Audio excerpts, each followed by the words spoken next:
Hello friends, welcome to Bidmahi Moupiyali. আজ গীতা জয়ন্তী।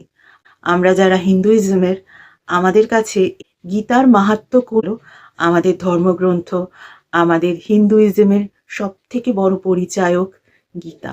আজ এই গীতা জয়ন্তীর পুণ্যতিথিতে সবার আগে আমরা শ্রীকৃষ্ণ, শ্রীহরি, শ্রী বিষ্ণু, যে নামেই ডাকো না কেন তাকে একটু স্মরণ করে নিই।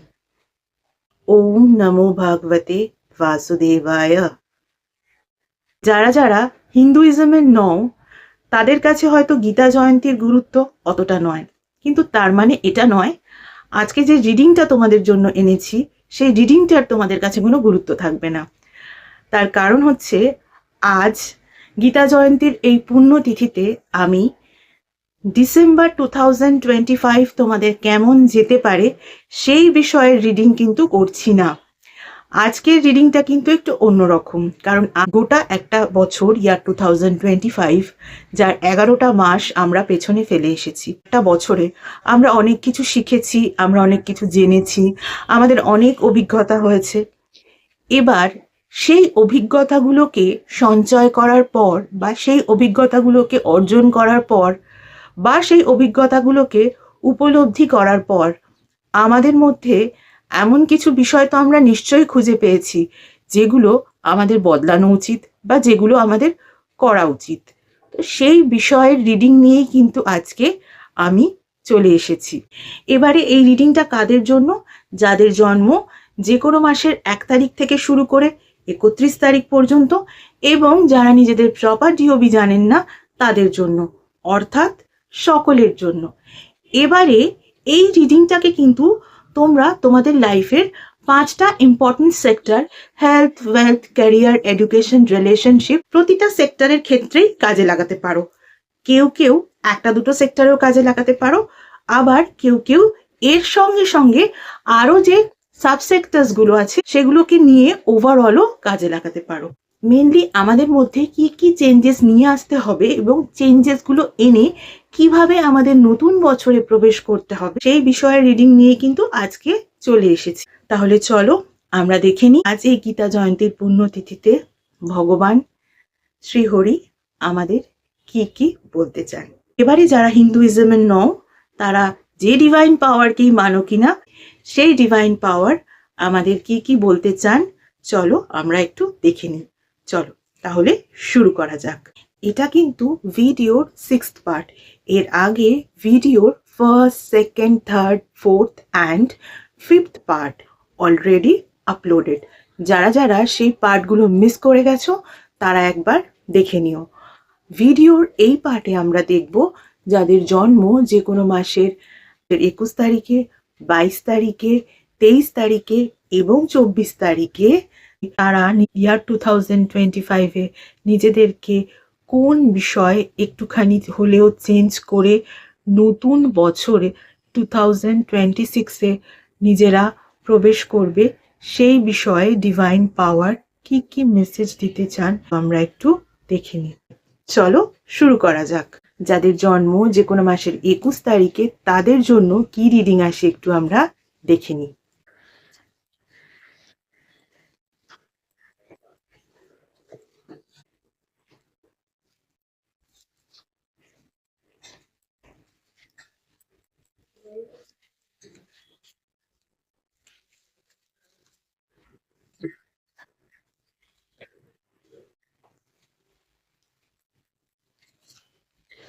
যাদের জন্ম যে কোনো মাসের 21 তারিখে তাদের জন্য যে নাম্বারগুলো ইম্পর্টেন্ট হতে পারে, নাম্বার 6, নাম্বার 24 আর নাম্বার 1।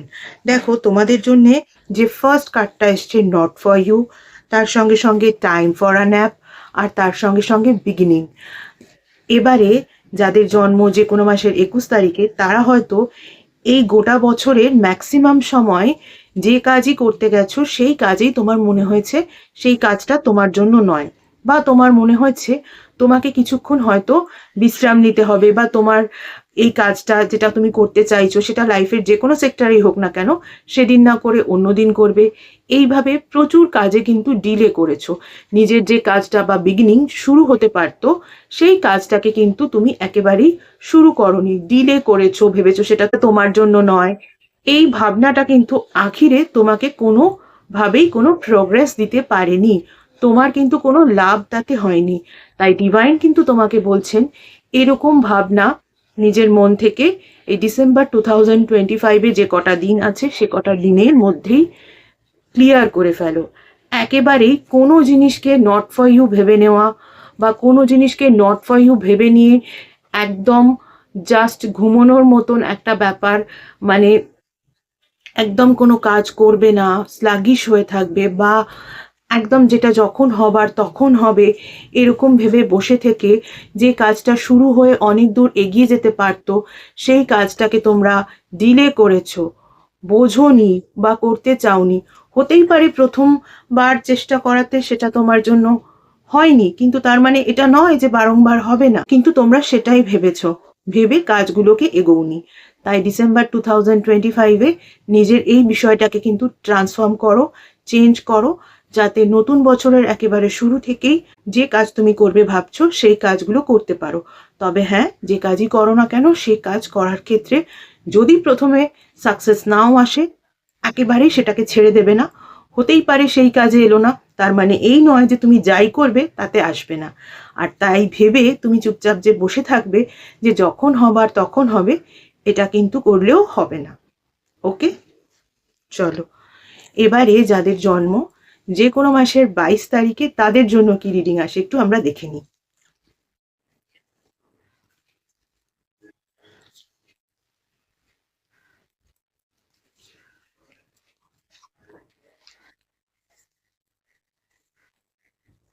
যাদের জন্ম যে কোনো মাসের 22 তারিখে তাদের জন্য একটা কার্ড আমি চুজ করে নিয়েছিলাম, কিন্তু তারপর আরো দুটো ডেক থেকে কার্ড সাফেল করছিলাম, দুটো ডেক থেকেই কিন্তু দুটো কার্ড আমার হাতে এসে পড়ে, ফলে সেই কার্ডগুলো তো আমাকে নিতেই হবে।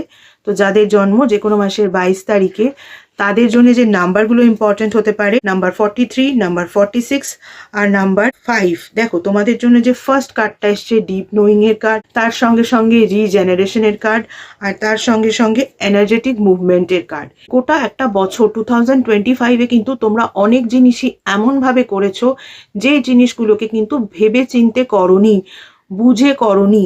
এই বুঝে করা বা ভেবে করার ওপর কিন্তু এবারে জোর দিতে হবে।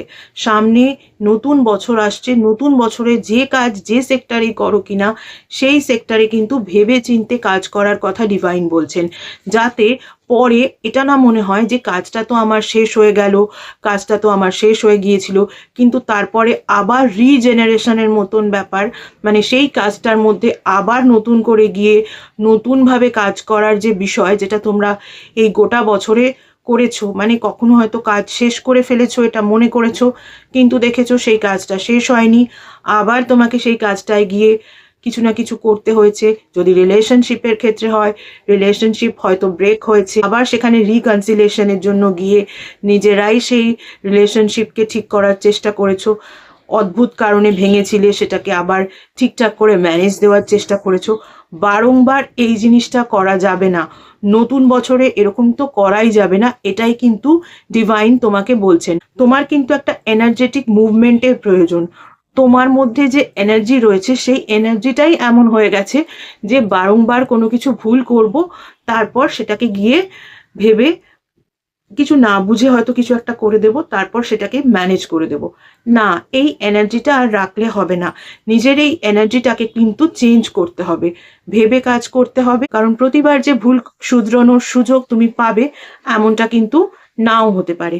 তাই জন্যেই কিন্তু ডিভাইন তোমাকে বলছেন ডিসেম্বর 2025-এ নিজের এনার্জেটিক মুভমেন্ট করাও, নিজের এনার্জিকে এরকম একটা জায়গায় নিয়ে যাও যে যখন যে বিষয়, জীবনের যে সিদ্ধান্ত বা যা কাজ তুমি করতে চাও সেই কাজটা করার আগে, সেই সিদ্ধান্ত নেওয়ার আগে খুব ভালো করে ভাবনা চিন্তা করে নেবে, যাতে সেখানে পরে রিগ্রেট করতে না হয়, পরে ফিরে এসে ম্যানেজ দিতে না হয়, তাই নিজের এনার্জেটিক মুভমেন্ট করানো কিন্তু খুব দরকার।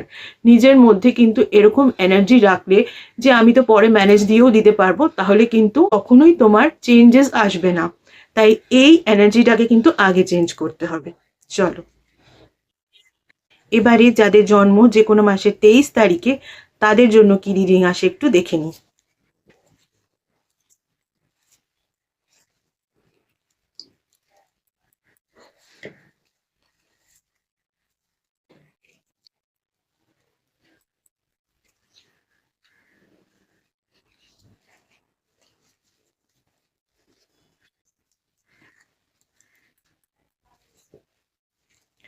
যাদের জন্ম যে কোনো মাসের 23 তারিখে তাদের জন্য যে নাম্বারগুলো ইম্পর্টেন্ট হতে পারে, নাম্বার 33, নাম্বার 44 আর নাম্বার 18।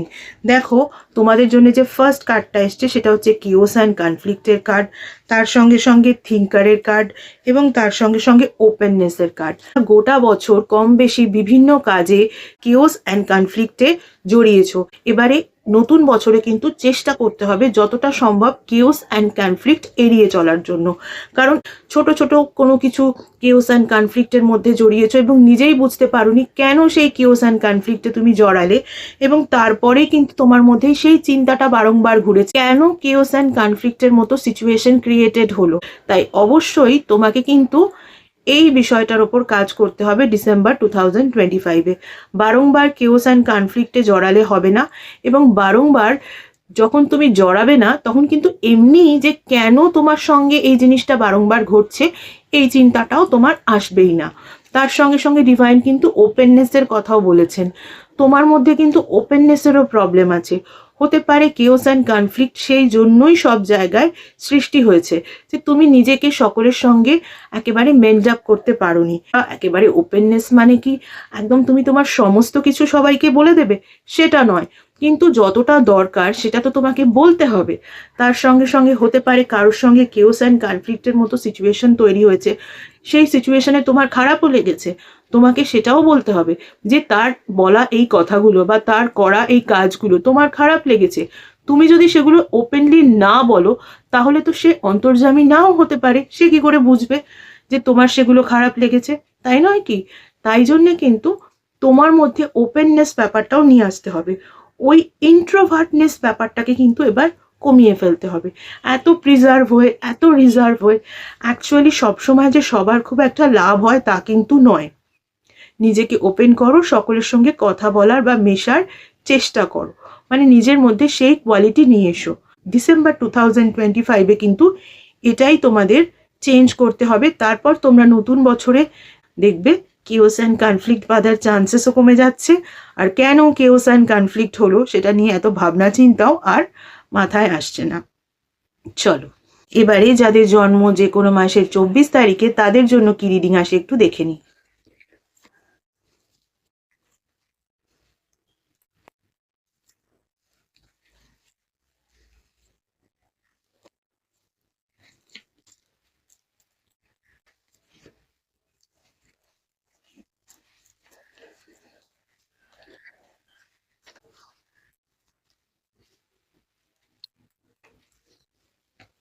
যাদের জন্ম যে কোনো মাসের 24 তারিখে তাদের জন্য যে নাম্বারগুলো ইম্পর্টেন্ট হতে পারে, নাম্বার 39, নাম্বার 20 আর তার সঙ্গে সঙ্গে নাম্বার 4। দেখো তোমাদের জন্য যে ফার্স্ট কার্ডটা এসছে নিউ লাইফের কার্ড, তার সঙ্গে সঙ্গে ইমাজিনের কার্ড এবং তার সঙ্গে সঙ্গে রিফ্লেকশনের কার্ড। গোটা একটা বছর ইয়ার 2025-এ বারংবার ভেবেছো তোমার লাইফটা কিভাবে নতুনভাবে ক্রিয়েটেড হতে পারে, এরকম অনেক কিছু বিষয় নিয়ে তোমরা ভেবেছো এবং অনেক কিছু ইম্যাজিনও করেছো যে লাইফটা যদি এরকম না হয় এরকম হতো, ওরকম না হয় সেরকম হতো, সেই নিয়ে প্রচুর ইম্যাজিনেশন তোমরা করেছো। বাট সেই ইম্যাজিনেশনের ব্যাপারগুলোর কোনো রকম কোনো রিফ্লেকশন দেখা যায়নি, মানে সেটা কার্যক্ষেত্রে তোমরা করতে পারোনি।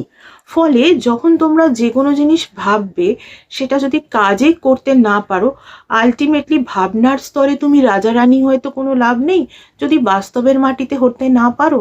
তাই তোমাকে কিন্তু বাস্তবের কথা ভেবে চিন্তেই ইম্যাজিন করতে হবে। ইম্যাজিনেশনের ওয়ার্ল্ডে থেকে তুমি যদি হ্যাপি হয়ে যাও, তোমার যদি মনে হয় সব কিছু হয়ে যাচ্ছে, তাহলে কিন্তু ইউ নিড আ ডক্টর। কারণ এই ধরনের জিনিসটা কিন্তু এক ধরনের অসুস্থতা। তাই ইমাজিনেশনের জগতে থেকে কিন্তু কোনো লাভ নেই। সেখান থেকে বেরিয়ে এসো, বেরিয়ে এসে নিজের যে ভাবনা চিন্তাগুলো করছো সেই ভাবনা চিন্তা ওয়াইজ কাজ করার চেষ্টা করো। তবেই না তোমার লাইফে তার রিফ্লেকশন আসবে, আর রিফ্লেকশন এলে তবেই তোমার নিউ লাইফ শুরু হবে। যদি তুমি নতুনভাবে নিজের জীবনকে তৈরি করতে চাও বা নতুনভাবে নিজের জীবনকে দেখতে চাও, তাই নয় কি? তাই একেবারেই ইমাজিনেশনের ওয়ার্ল্ড থেকে বাইরে এসো। যে বিষয়টা তুমি ইমাজিন করছো সেটা কি আদৌ তুমি করতে পারবে, সেটা ভেবে ইমাজিন করো। তুমি এমন কিছু ইমাজিন করছো যেটা তোমার দ্বারা করা পসিবলই নয়। তোমাকে যদি প্রচুর লোক এসে হেল্প করেন তাহলেও সেটা পসিবল নয়। তখন কিন্তু সেই ইমাজিনেশনের কোনো রকম কোনো দাম থাকে না, কারণ তুমি ওটা বাস্তবে করতে চাইলে করতেই পারবে না, তার কোনো রিফ্লেকশনই আসবে না। তাই ইমাজিনেশনও এমন জিনিসেরই হওয়া উচিত যেটা তুমি সত্যি সত্যি বাস্তবায়িত করতে পারবে। ফলে এই বিষয়টার ওপর কিন্তু তোমাকে ডিসেম্বর 2025-এ কাজ করতে হবে। অর্থাৎ ডিসেম্বর 2025-এ নিজের এই ধরনের ভাবনাগুলোকে ট্রান্সফর্ম করতে হবে। যদি তুমি এক্সট্রিম কিছু ভেবে থাকো যেগুলো তোমার দ্বারা করা পসিবল নয়, সেগুলোকে আর ভেবে লাভ নেই। কারণ তুমি যদি তোমার লাইফকে নতুনভাবে সাজাতে চাও তাহলে কিন্তু সেখানে তার অ্যাকশন বা রিফ্লেকশন থাকতেই হবে। এবং সেই রিফ্লেকশন যদি থাকতে হয় বা সেই রিফ্লেকশন যদি দেখতে হয় তাহলে কিন্তু যাই তাই ইম্যাজিন করলে হবে না। যেটা বাস্তবে পসিবল নয় সেটা ইম্যাজিন করে কিন্তু কোনো লাভ নেই। চলো, ভিডিওর এই পার্টে কিন্তু এটুকুই। বাকি রিডিংগুলো দেখতে হলে কিন্তু দেখতে থাকতে হবে। এছাড়া যারা যারা আমার থেকে পার্সোনাল কনসালটেশন নিতে চাও তাদের বলবো, পার্সোনাল কনসালটেশন কিন্তু একেবারেই ফ্রি কনসালটেশন নয়। পার্সোনাল কনসালটেশন কিন্তু paid consultation. Regarding what? Regarding numerology, vastu, tarot reading, tarot healing, crystal healing, healing with Reiki, healing with meditation, healing with law of attraction, astrology, palmistry, সনাতন ধর্মীয় পদ্ধতিতে spell casting, সনাতন ধর্মীয় পদ্ধতিতে Mojo bag, এবং এমন কিছু স্পেশাল রেমেডিস যেগুলো তোমাদের ওভারঅল ডিটেলস চেক করার পরেই দেওয়া যায়, এভাবে জেনারেলি দেওয়া যায় না, ইত্যাদি বিষয় আমার থেকে কনসালটেশন নিতে হলে কিন্তু স্ক্রিনে যে ইমেল আইডিটা দেখতে পাচ্ছ সেই ইমেল আইডিতে মেল করো তোমাদের অ্যাপয়েন্টমেন্ট বুক করার জন্য। তোমাদের অ্যাপয়েন্টমেন্ট একবার বুক করা হয়ে গেলে তখন কিন্তু তোমাদের টাইম স্লট প্রোভাইড করে দেওয়া হবে, কল নাম্বারও প্রোভাইড করে দেওয়া হবে। যেই টাইম স্লট ওয়াইজ সেই নাম্বারে কিন্তু তোমাদের কল করে নিতে হবে। গত 1 বছর ধরে তোমরা যেভাবে আমার ফেসবুক পেজটাকে লাইক, ফলো, শেয়ার করেছো, আমার পেজে তোমাদের বন্ধুদেরকে ইনভাইট করে নিয়েছো, তাদের বন্ধুদেরকেও ইনভাইট করে নিতে বলেছো, ঠিক একই রকমভাবে আমার ইউটিউব চ্যানেলটাকেও কিন্তু সাবস্ক্রাইব করতে হবে।